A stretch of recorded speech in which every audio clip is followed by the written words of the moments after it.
Oke, kita udah sampai di stasiun Jakarta Kotanya. Langsung aja menuju ke arah pintu keluar utara.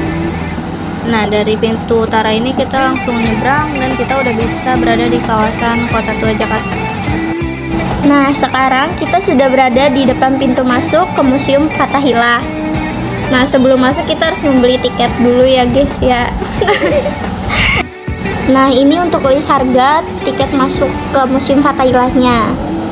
Nah, sekarang kita masuk untuk membeli tiketnya. Nah, untuk pelajar kita bisa ngasih kartu pelajar dan dapetin harga Rp5.000 untuk per orangnya. Nah, karena kita berdua jadi totalnya 10.000. Nah, setelah masuk kita langsung menuju ke penjara bawah tanah. Nah, di tempat ini dulunya dilaksanakan eksekusi hukuman mati dan pembantaian massal pada masa pemerintahan Belanda. Sehingga penjara bawah tanah ini menjadi saksi bisu tempat penderitaan tawanan pada zaman Belanda. Di depan pintu masuknya ini terdapat patung Dewa Hermes yang dikenal sebagai dewa pembawa pesan. Ini kita udah mau masuk. Nah, sedikit kilas balik tentang Museum Fathahillah ini. Pada tahun 1620, balai kota pertama di Batavia didirikan di tepi timur Kali Besar. Namun, bangunan ini hanya bertahan selama 6 tahun sebelum dihancurkan pada tahun 1626. Kemudian, pembangunan balai kota yang baru pada tahun 1627 di daerah yang sekarang menjadi Taman Fathahillah. Balai kota kedua ini awalnya hanya bertingkat 1, tetapi tingkat kedua ditambahkan kemudian. Bangunan ini beberapa kali mengalami kerusakan dan diperbaiki lagi. Selama 2 abad berikutnya, balai kota ini berfungsi sebagai kantor administrasi, tempat Dewan Kota Praja dan Dewan Pengadilan. Bangunan ini juga memiliki ruang tahanan yang berfungsi sebagai penjara utama di Batavia hingga tahun 1846 saat penjara dipindahkan. Seiring dengan perluasan kota Batavia, aktivitas balai kota dipindahkan ke Tanah Abang West pada tahun 1913 dan kemudian ke Koningsplein Zuid pada tahun 1919. Setelah berfungsi sebagai berbagai kantor pemerintahan, pada masa pendudukan Jepang dan pasca kemerdekaan Indonesia, bangunan ini diubah menjadi Museum Sejarah Jakarta pada 30 Maret 1974. Museum ini awalnya dikenal sebagai Museum Oud Batavia yang dibuka pada tahun 1939, berupaya untuk memelihara dan memamerkan sejarah Jakarta dengan cara yang lebih interaktif dan edukatif sejak tahun 1999. Museum Fathahillah ini memiliki koleksi yang sangat beragam dan mencerminkan perjalanan panjang sejarah Jakarta. Koleksi-koleksi tersebut mencakup berbagai aspek dari sejarah kota ini, termasuk replika peninggalan dari masa Tarumanegara dan Pajajaran serta hasil penggalian arkeologi yang ditemukan di Jakarta.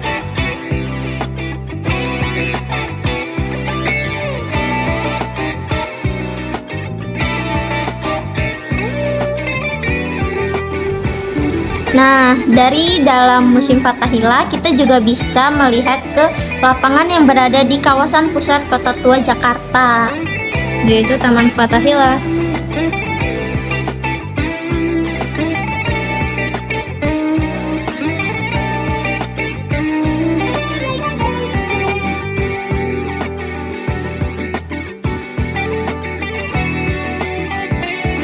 Nah, di sini juga ada satu ruangan khusus yang membahas tentang perkembangan transportasi khususnya di kota Jakarta. Di sini tuh ada semacam game yang bisa kayak cocok-cocokin gambar antar kendaraan, kayak delman, mobil, dan sebagainya.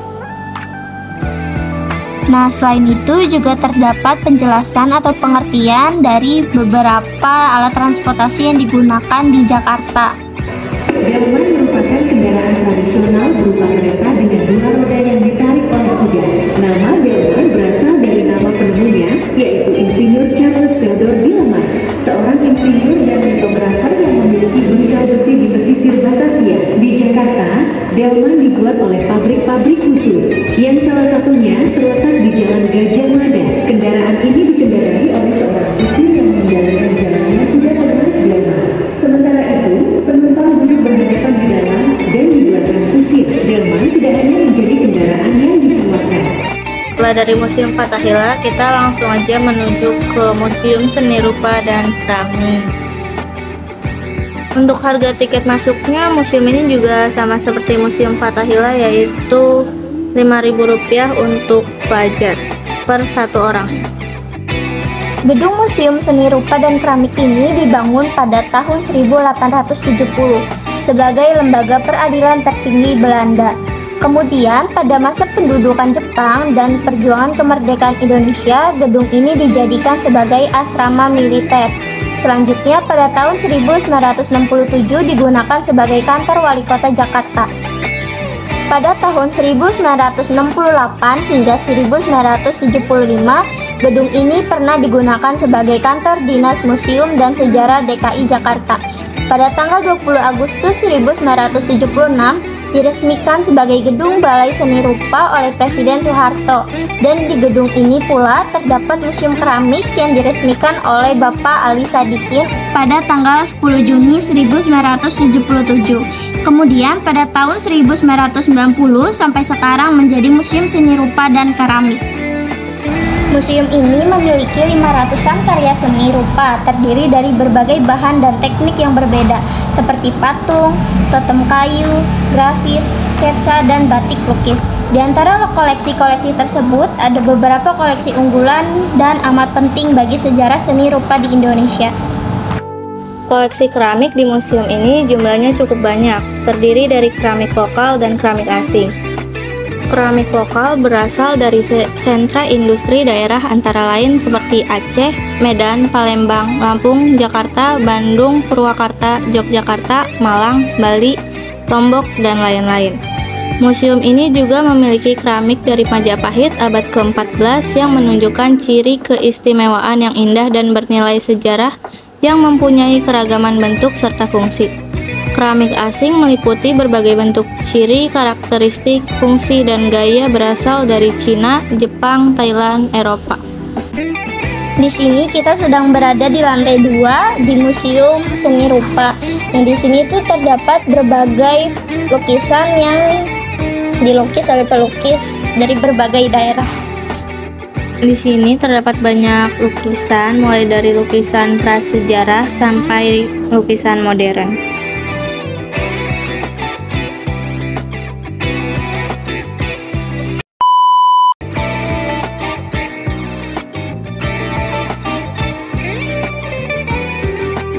Sekarang udah selesai ke Museum Fathahillah dan Museum Keramik dan Seni Rupanya.